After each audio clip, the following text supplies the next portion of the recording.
예, 이제 두 번째 시간 들어갑니다. 첫 시간을 마음에 잘 담아 두시고 두 번째 시간 말씀 같이 참여하십니다. 연병이 번져나감으로 14,700명이나 진영에서 죽임을 당했고 사망의 독이 충만한 진영 밖으로 붉은 암소를 끌어낸 것은 유대교의 율법제도 밖으로 끌어냈다는 뜻이니, 이 말은 선악을 알게 하는 나무 열매의 그 독이 율법 말씀으로 하나님 말씀을 오해하여 받은 사람들은 다 사망의 독이 퍼졌다는 뜻이에요. 그래서 유대교의 율법과 상관없는 새 법의 새 세계, 그게 이스라엘 진영 바뀌니까 그것은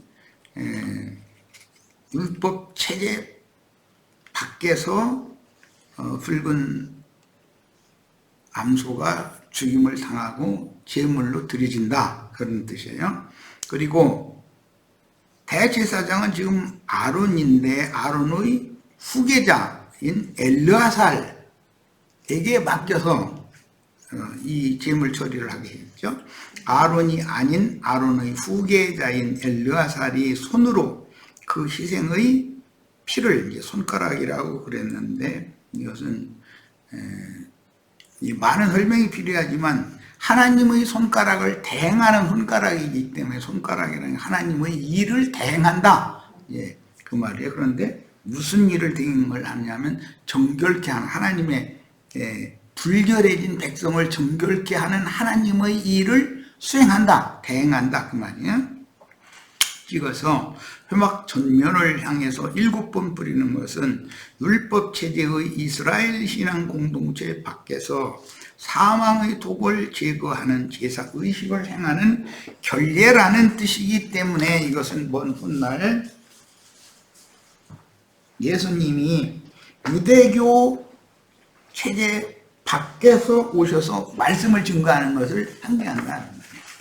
사람의 영혼을 정결하게 하는 말씀을 증거한 거예요. 그런데 그 앞에 요한이 먼저 예수님을 소개하는 말씀을 증거를 했었죠.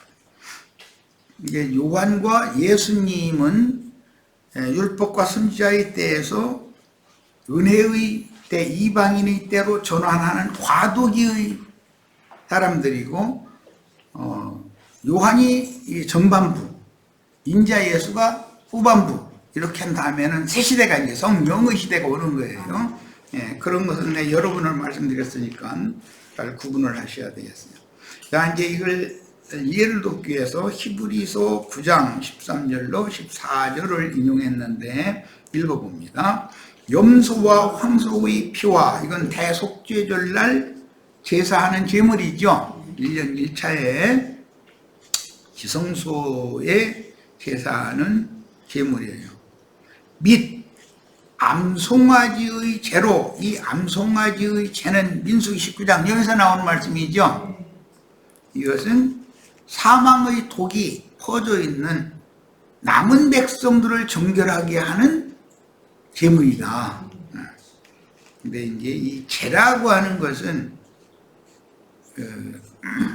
흔적이라고 그러는데, 제물을 제단에다 태우면 남는 건 재가 남죠. 제물은 없어지고 재가 남는 거예요. 이것은 과거 이제 어떤 현대어로는 뭐 트라우마가 막 그 속에 있다 뭐 이런 말을 하는데, 그 깊은 상처가 뭔가 때문에 그 마음의 상처를 받은 것을 안고 살면은 그 사람이 정신질환을, 그 심한 경우에는 정신질환을 앓을 수가 있죠. 그런 것들을 말하자면 모든 사람은 그 뭔가를, 과거의 어떤 흔적을, 나쁜 것이면 빨리 그것을 지워버리고 내보내버리고 잊어버려야 되는데, 사람들은 청개구리라 자기의 영혼을 해코지하는 것은 간직을 하려고 붙잡고 있으려고 애를 쓰고, 좋은 기억은 다 다 잊어버려. 그런 일이 있었나 싶어. 모든 사람이 그렇게 나쁜 일만 있으면 살 수 있어요, 없어요? 사실은 좋은 일이 있었기 때문에 나쁜 것도 이겨내고 살아온 건데, 이상하게 저주받은 인간은 좋은 일이 있었던 것은 기억에 없어. 그런데 버려야 될 것, 없애버려야 될 것은 그것만 차곡차곡 쌓아놔둬. 그럼 그게 뭐죠? 지옥불에 들어가서 저주를 짊어지고 들어가서 영원히 태워질 것을 쌓아놓는다는 뜻이죠. 이것을 제거하는 것이 복음 전파단 말이에요. 염소와 황소의 피와 빛 암송아지의 재로 부정한 자에게 뿌려 그 육체를 정결하게 하여 거룩하게 하거든 하물며 영원하신 성령으로 말미암아 흠없는 자기를 하나님께 드린 그리스도의 피가, 이 그리스도의 피는 사도행전 20장에서는 하나님의 생명을 강조했기 때문에 문자대로 하자면 그리스도는 피가 없죠. 예수는 피가 있지만, 사람인 예수는 피가 있지만 그리스도가 피가 어디가 있어요? 그래서 이 그리스도의 피는 하나님께서 자기의 피로 사신 교회예요. 하나님은 영인데 피가 있을 리가 있어요? 그러니까 여기 그리스도의 피가라고 하는 말은 물리적인 피가 아닌 거죠, 이제. 즉, 이 피는 너희가 내 피를 마셔야 영생한다. 예수님이 이렇게 말씀하실 때 예수님이 물리적인 피를 마시라는 말이 아니잖아요. 구속을 이루신 다음에 생명을 주는 그 성령을 받으라 그 말이지. 그래서 피와 물과 성령은 하나인데 이게 다 생명이다 이 말이에요. 생명. 자, 그리스도의 피가 어찌 너의 양심으로 죽은 행실에서, 사람이 근본적으로 죽었다는 것은 양심으로 죽은 것이죠. 그런데 모든 사람은 자기가 산 줄로 착각하고 있는 거죠. 우리가 교회에 와서 이런 말씀을, 강론을 듣기 전에는 자기가 살아가지고 자기 선함, 자기 오름 때문에 꼬장꼬장 누가 뭐면 막 얼굴빛이 바꿔지고 뭐 그냥 이러는 것은 다 뭐예요? 자기 피가 지금 격동한다는 건 자기 생명이 격동한다는 거잖아요. 예? 사람은 원래 육신의 생명이 격동을 해도 양심이 그것을 제어하고 가라앉히고 맑은 생각으로 바꿔서 이런 일이 온 것을 원망할 것이 아니고 이거 한번 깊이 생각을 해보니까 깨달아야 되겠다. 하나님께서는 나를 향하신 어떤 선하신 뜻을 갖고 계실 텐데, 이렇게 하는 건 가라앉은 사람이잖아요. 거기에 생명수 찬물이 부어지면은 사람이 건전해진단 말이에요, 자꾸.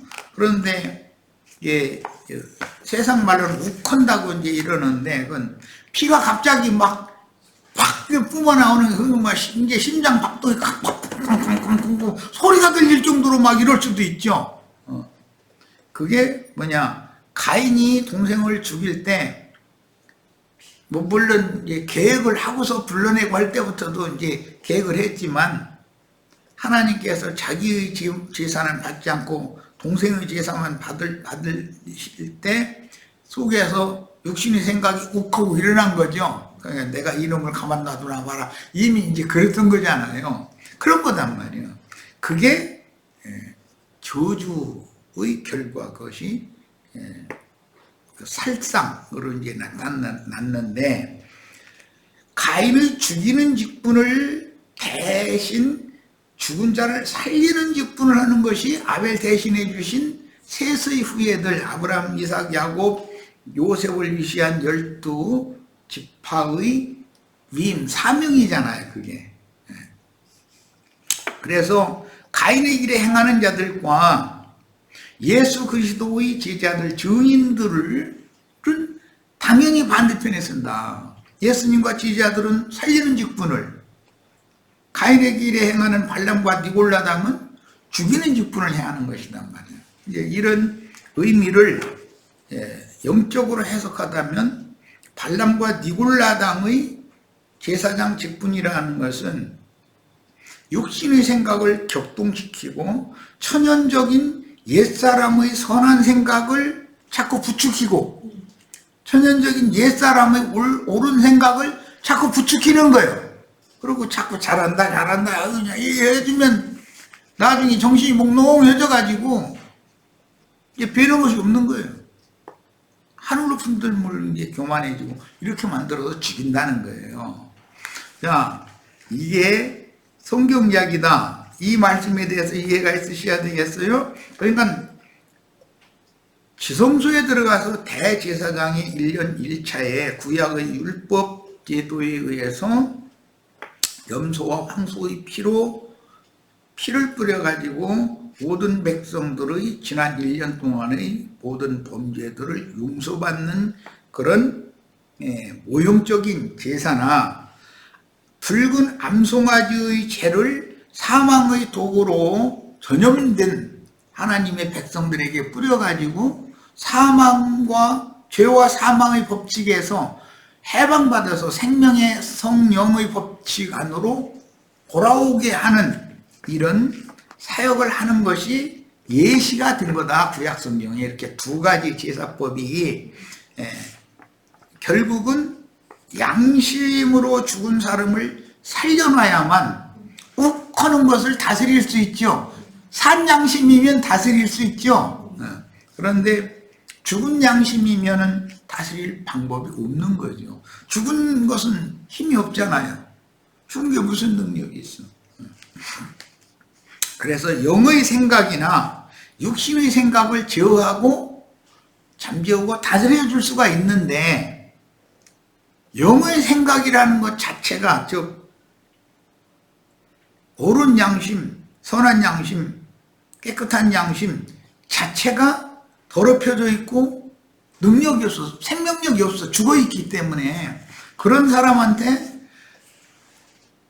부축해주고 격려해주고 하면은 사람이 선악을 알게 하는 열매를 더 감히 하나가 주먹만씩 거기에 해서 매달리게 해놓는 거죠. 거기다 대고 같이 찢어져도 따게 막 매달리게 할 수가 있어요.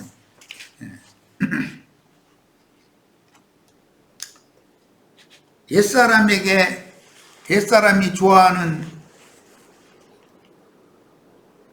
격동을 시켜주고 격려해주고 이제 세워주고 이제 말하자면 이제 걸음을 잡고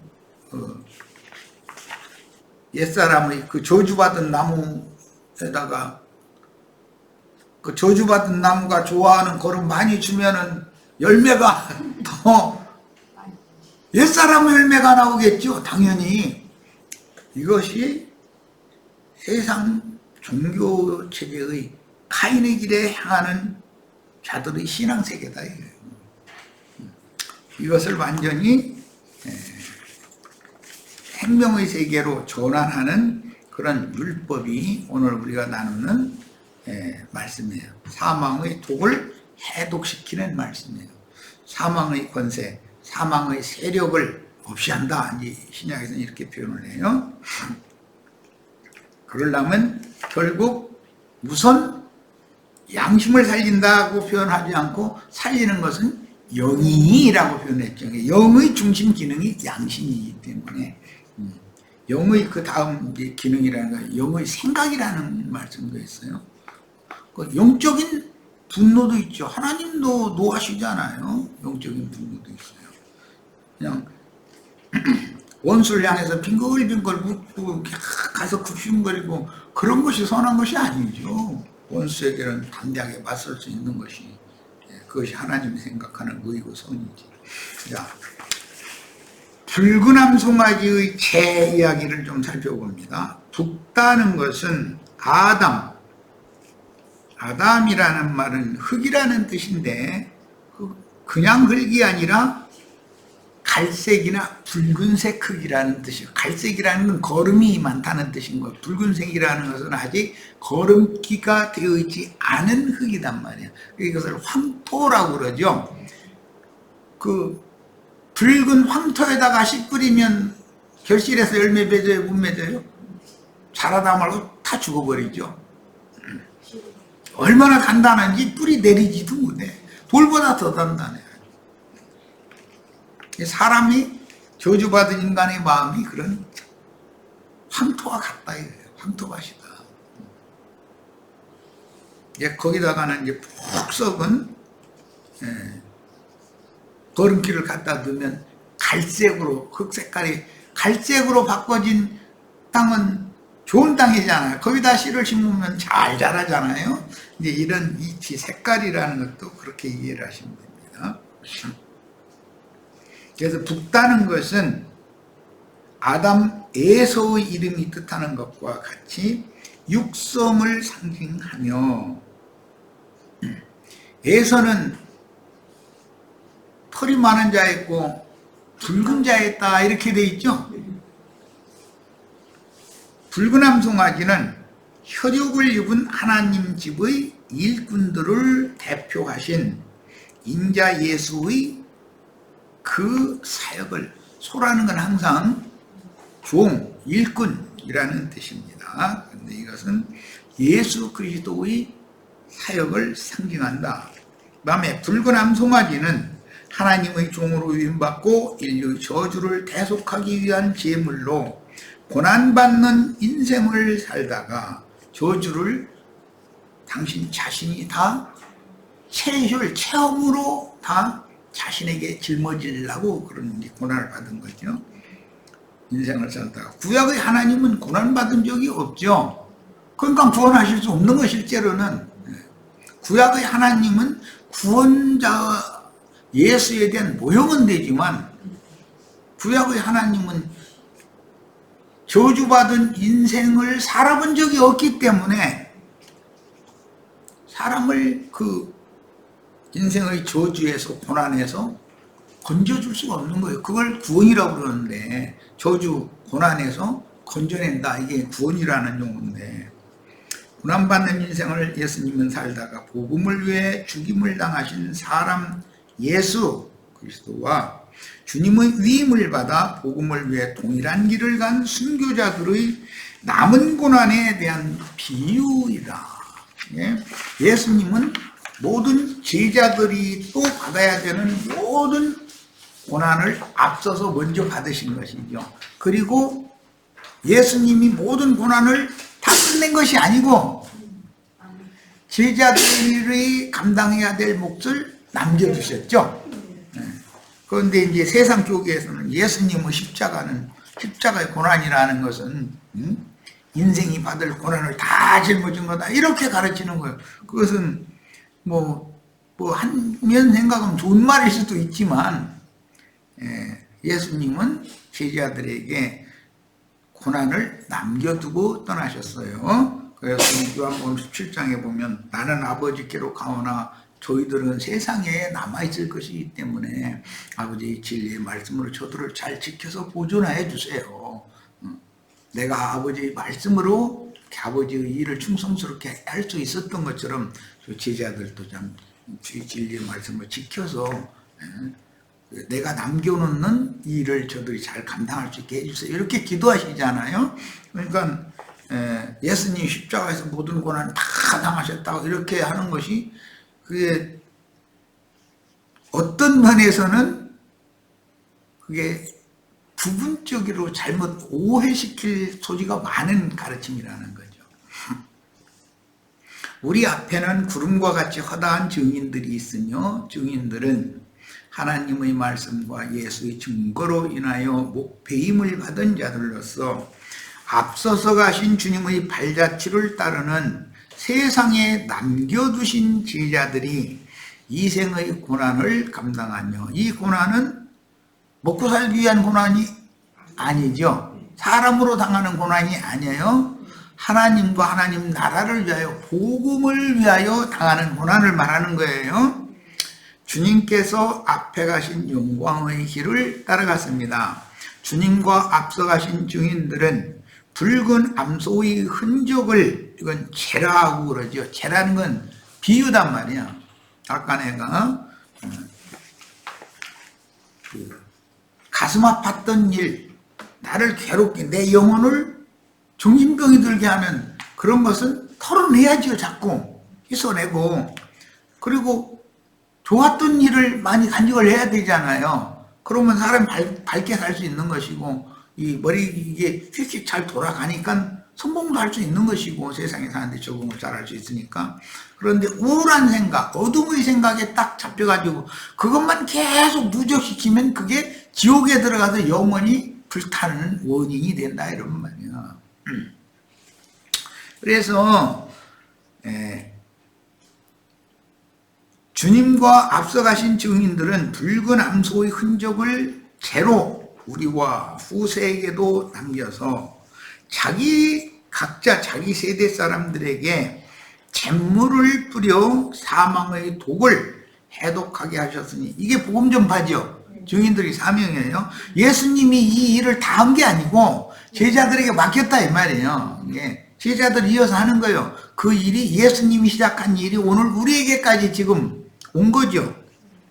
죽음의 권세인 죄성은 죄의 성향이다. 죄를 자꾸 바란다, 그런 말인데, 육신의 생각을 통해서 연병으로 퍼져나간다. 이게 세상의 모든 그럴싸한 이야기, 이런 것들은 텔레비전을 보면 대부분 이제 여성분들은 그 사랑을 다루는 연속극을 굉장히 좋아해요. 그런데 그 사랑이 순탄한 사랑 얘기가 없어 보면, 그 젊은 남녀는 서로 좋아하고 사랑하고 그러는데 무언가 그 방해하는 요소가 생겨. 그래, 그거 다음에는 이걸 어떻게 되나 하고 텔레비전 속으로 들어가, 사람들이. 이러고 이거 점점. 나는 이미 답을 다 알고 있으니까 그 보나 마나 뻔한 거라고. 답을 다 알고 있어. 그래서 해피엔딩으로 끝나거나 답을 정확하게 맺지 않고서 마치거나 둘 중에 하나를 하는, 그게 이제 그 연속극의 그 원본 글을 쓴 사람의 머리에서 그 문학 작품에서 나온 거거든. 주님과 제자들이 남긴 발자취인 암송아지의 죄는 이기는 자들에게 계속 유전되는 순교사이니, 증인들은 온갖 핍박과 회방과 수모를 당하며 뭐 때문에? 복음과 함께 고난당하는 하기 때문에 신실하게 주님께서 가신 길을 걸어갔으며 결국 진 밖에서 불살라졌으며, 예수님이 십자가를 지고 예루살렘 성 밖으로 나가서 죽죠. 제자들도 마찬가지다. 기독교라고 하는 종교체제에서 떠나서 죽어야 되는 것이지, 기독교 안에서 순교했다고 하는 건 성경과 안 맞는 얘기다. 진 밖으로 떠나야 된다. 그 안에는 저주와 사망이 충만한데, 육신의 생각이 그 안에 충만하잖아요. 기독교계 안에는 육신의 생각이 충만하잖아요. 영의 생각보다. 거기 떠나야죠, 당연히. 죄를 남겨서 본을 남겼다. 앞서가신 예수님이 죄를 제자들에게 남겼고, 제자들은 그 주님의 길을 또 따라가면서, 제자들의 인생이 오늘 우리들의 본이잖아요. 그래서 교회는 예수 그리스도의 구속의 터 위에 세워지는 것이지만, 실제로는 사도들과 선지자들의 터 위에 교회가 세워지는 것이에요. 그러니까 이 붉은 암송아지의 죄는 계속 후대로 남겨진다는 말이죠. 오늘 우리를 정결하게 하고 후세에게도 이게 유전되는 중입니다. 남겨진 죄는 이방인의 때인 교회시대 전 기간에 이스라엘 자손의 부정을 씻기 위한 잿물을 만드는 재료가 되었으니, 그리스도께서 하나님 나라의 영광을 위해 남긴 고난받은 흔적을 우리들의 육신의 몸에 지고 순종함으로 각자의 세상 끝까지 따라야 하겠습니다. 이게 충성된 종이죠. 이게 골로새서 1장 24절에 이 말씀이 바울 사도가 체험적으로 표현했는데, 나는 이제 너희를 위하여 받는 괴로움을 기뻐하고 그리스도의 남은 고난을 그의 몸된 교회를 위하여 내 육신의 몸에 채우느니라, 이렇게 설명했어요. 자, 이스라엘 자손의 부정이란 사람의 시체를 만짐으로 부정케 되는 것으로 비유되었는데, 구약시대에는 문자대로 하니까 가족 중에 또는 친척 중에 가까운 건족 중에 누가 죽었으면 수상치료로 가야 되잖아요. 수상집에 가면 가서 무덤을 그 시체를 잘 이게 뭐라고 염도하고 뭐 목욕도 시켜주고 해야 되잖아요. 예. 그리고 그 시체를 갖다 이제 장사를 하면 무덤을 안 만질 수가 없죠. 그렇게 되면 부정해진다 이거예요. 그들은 진영 안에 들어올 수 없다 이랬어 이제. 그러면 14,700명이나 그 이스라엘 신앙 공동체에 죽어버렸으니 시체를 만지지 않을래 않을 수 없고 무덤을 안 만질 수가 없잖아요. 그러니까 이스라엘 온 백성이 전부 다 부정해진 거예요 지금. 이들을 정결하게 하기 위해서는 이런 붉은 소를 태워서 그 죄를 흐르는 물을 떠다가 섞어서 잿물을 뿌려줘 가지고 그 부정에서 해방받게 해라, 깨끗해지게 해라, 그 말이단 말이에요. 자, 이것은 거룩하게 하는 결례의 예법이다 이거예요. 죽음의 권세가 자기 하나님의 백성들을 점령하고 지배하고 있는 상태에서 거룩하신 하나님이, 생명이신 하나님이 사망과 함께 공존할 수는 없잖아요. 그럼 어떻게 하면 돼요? 사망 권세를 쫓아내야죠. 사망의 세력을 제거시켜야 된단 말이에요. 그래야 영생이신 하나님이 그 백성들에게 생명으로 임재하실 수가 있는 거예요.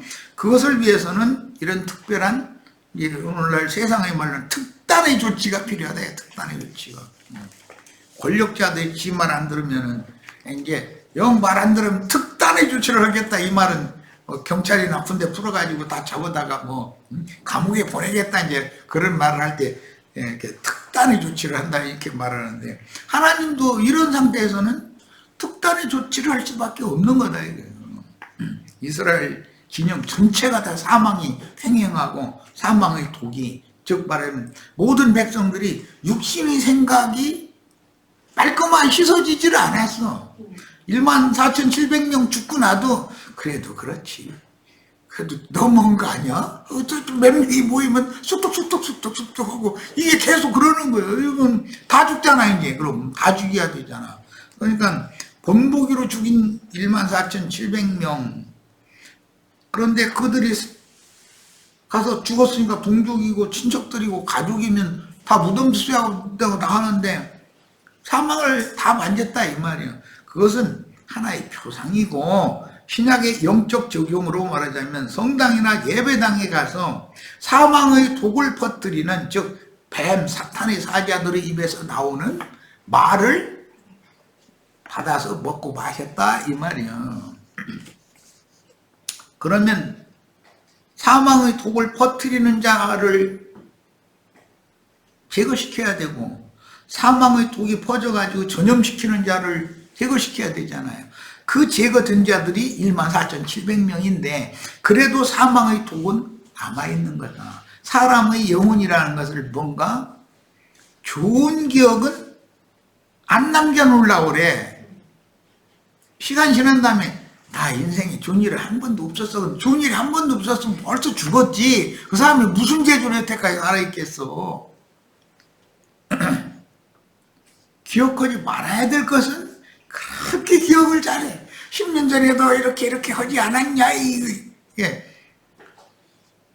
그것만 있었던 게 아니지. 10년 전에 그 전에 또 그 후에 더 좋은 일도 많이 있었으니까 살아남은 거지. 우리는 쓰레기를 청소를 깨끗이 잘하는 습관을 길러야 돼. 쓰레기 창고가 되면은 귀신이 집이잖아, 이게. 그렇게 되면 하나님 함께 할 수 없는 거죠. 말할 것도 없어요. 그래서 이스라엘 자손의 부정이란 사람의 시체를 만짐으로 부정케 되는 것으로 비유되었고, 사람의 시체 또는 무덤을 만지는 것으로 비유가 되었는데, 이것은 영적으로 말하자면 성당이나 예배당에 가서 사탄의 사자가 가르치는 말을 여과 없이 천연적인 사람의 선과 옳음에 따른 기준으로 받아들이는 거예요. 아멘, 은혜 많이 받았다 하는데, 그게 자기를 지금 죽이는 동물을 주입시킨 건데 그걸 모른다 이거예요. 사망의 독이 어느 몸에 이제 퍼지는 거죠. 그런 것을 상징한다. 그래요. 이 말은 주님께 버림을 당한 유대인들의 율법적인 교훈을 가르침 받아. 그러려면 율법적인 교훈을 가르치는 선생들이 있어야 되겠죠, 당연히. 그 선생들은 뱀, 사단의 말을 대변하는 사탄의 사자들이겠죠. 유대교 체제에 묶였듯이 유대교 체제 또는 세상 나라라고 하는 것은 죽음의 세계지. 거기는 공동묘지, 다 무덤에 있는 자들이지, 그게 영원한 생명을 얻는 산자들의 세계가 아니다 이 말이야. 유대교 체제나 세상 나라라고 하는 것은 어둠과 사망 권세가 횡행하고 지배하는 세계다 이거예요. 그랬듯이 자칭 유대인이 되어 카인의 길에 행하는 발람과 니골라당에 의해 교회는 사단의 회로 타락한다라는 것을 암시한다. 그러니까 오늘날 세상 교계가 세상만 또 못할 수도 있죠. 오히려 세상 사람들이 교회를 걱정하잖아요. 교회가 말이야 너무 힘이 썩었다. 어떻게 들으면 정명석인가 이 사람 법으로 이제 심판을 했더니 거기에 세뇌당한 사람들 들고 일어나가지고 감형해달라고 난리야. 얼마나 세뇌가 깊이 당했으면 그러겠냔 말이에요. 그러니까 이 정신세계 정결하고 깨끗한 신앙양심과 그의 신앙양심의 영향에 의해서 정신세계가 건전해지고 맑아지는 구원을 이루어서 온전케 된다는 것이 얼마나 어려운 문제인지를 알 수가 있는 거다. 누구의 가르침을 받을 때는 그러니까 우리는 분별을 해가면서 들어야 된다. 이게 진료의 영의 세계에서 오는 것인지 미혹의 영의 세계에서 온 것인지를 구분해가면서 들어야 되는 것이다 하는 거예요. 자, 조금만 더 읽고 마치겠습니다. 우리는 신약경륜에 따라 진리의 영으로 씻음을 받고 정결케 되어야 하며 유대인의 율법으로 돌아가서 저주를 함께 받지 않도록 신약경륜에 따른 분명한 가르침을 받아 영과 혼과 몸이 깨끗하게 되어야 할 필요가 있습니다. 이 말씀이 데살로니가전서 5장에 너희는 주 예수의 날까지 영과 혼과 몸이 거룩함에 흠이 없도록 잘 보존되기를 바란다. 이렇게 표현이 됐죠. 자, 만약 그리스도의 구속을 받아들인 신자가 유대인의 율법을 전수받아 다시 율법 저주를 받게 된다면 주님의 대속제사를 욕되게 한 죄를 범하여 육적인 유대인들보다도 더 중한 형벌을 받게 될 수가 있다. 이에 히브리서 10장 26절로 31절에 나온 말씀이에요. 은혜의 성령을 욕되게 한 자들이 받을 더 중한 형벌을 생각해봐라 이랬어요. 얼마든지 그럴 수 있는 거예요. 신약경륜의 분명한 진리를 가르침받고 정결케 되지 못하면 그 부정함이 여전하여 그 영혼은 교회 시대의 끝에 있을 심판을 받아 이기는 자들을 위해서 예비하신 한 성에 들어가지 못하고 성 밖에 쫓겨나서 슬피 울며 이를 가는 고통을 받을 것입니다. 제3일과 7일은 주님 부활의 날에 세우신 초대 교회 때로부터 교회 시대의 종결까지를 비유한 것이며 다른 말로는 천국의 씨를 뿌릴 때와 마지막 추수 때를 상징한 것입니다. 이것은 이제 이른 비추수, 늦은 비추수 이렇게도 예언이 됐죠. 이 기간에 주님은 순수한 신앙을 지켜 정결한 무리로 건축된 자들의 수를 채우셨는데 영적으로 온전하여 흠이 없고 아직 멍에 매지 아니한 암송아지를 여기 매지, 이게 맨다는 매지라고 해야 되는데 못하겠다. 그렇게 읽어줘. 멍에 매지 아니한 암송아지를 계속 이 땅에 두시고 그들을 통해서 이기는 자들을 얻으셨습니다.